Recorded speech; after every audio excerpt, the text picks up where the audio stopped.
মেয়ের বিয়ে হয়ে আপনি ধরুন না জগৎবল্লভপুর থেকে একটি মেয়েকে বৌমা করে নিয়ে এসছে। তো জগৎবল্লভপুরের বৌমার নামটা আপনার বাড়িতে আপনার মেয়ে বৌমা, ঠিক আছে, ওর পার্মানেন্ট অ্যাড্রেস কিন্তু এটা। ওই শ্বশুর বাড়ি বাপের বাড়ি নয়। আমি কিন্তু এটাকে পছন্দ করি না। শ্বশুর বাড়ি বাপের বাড়ি কি মেয়ে কি ধানের ভেসে না থাকবে? তাহলে ওর নিজের বাড়ি নাই, বলে ওটা শ্বশুর বাড়ি গেছে আর কি বলে বাপের বাড়ি গেছে।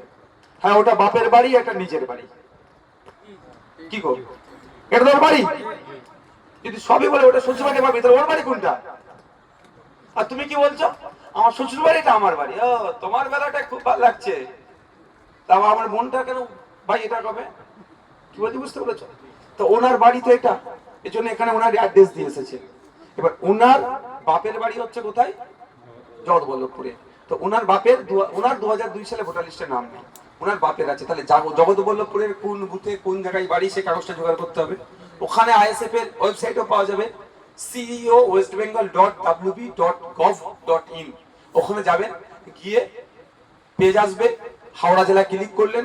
জগৎবল্লভপুরে যেহেতু আপনার শ্বশুর, আমি আপনাকে দিয়ে যদি বলি 2002 লাস্টে আপনার নাম, আপনার শ্বশুর বাড়ি, ক্লিক করলেন জগৎবল্লভপুর বিধানসভা।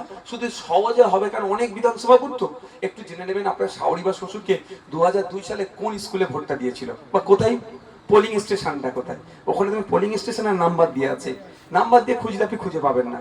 পোলিং স্টেশনে ক্লিক করলেন, না বলো অমুক বর্গেচিয়া কি স্কুলটার নাম কি,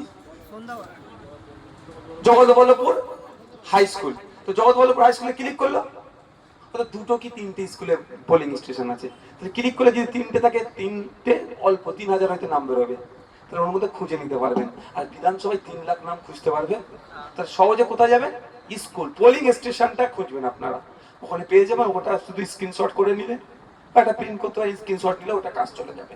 যখন আপনি এখানে বসে আপনার স্ত্রীর ফর্মটা ফিল আপ করছেন, এই জায়গাটা আপনার শ্বশুর শাশুড়ি, দাদা শ্বশুর দাদা শাশুড়ি কারো একজনে ফিল আপ করে দিলে কাজ মিটে গেল। আর স্ত্রী যদি সরাসরি 2002 এর ভোটার লিস্টে নাম আসে, জগৎবল্লভপুর এসেছে, তাহলে স্ত্রী এখানটা করবে স্বাভাবিকভাবে। 2002 এর ভোটার লিস্টে আপনার স্ত্রীর নাম জগৎবল্লভপুরে আসবে না। যদি আসে তাহলে তাহলে সেই মহিলাকে এখন বয়স কত হবে জানেন? সে তখনকার 2002 এর ভোটার লিস্টে হয় না, এটা কি গো। তারপর যদি থাকে, আমি বললাম, তাহলে আপনি কি করবেন? এখানে না, তার না থাকলে এখানে গেলে পাঠ। বুঝতে পেরেছেন সবাই?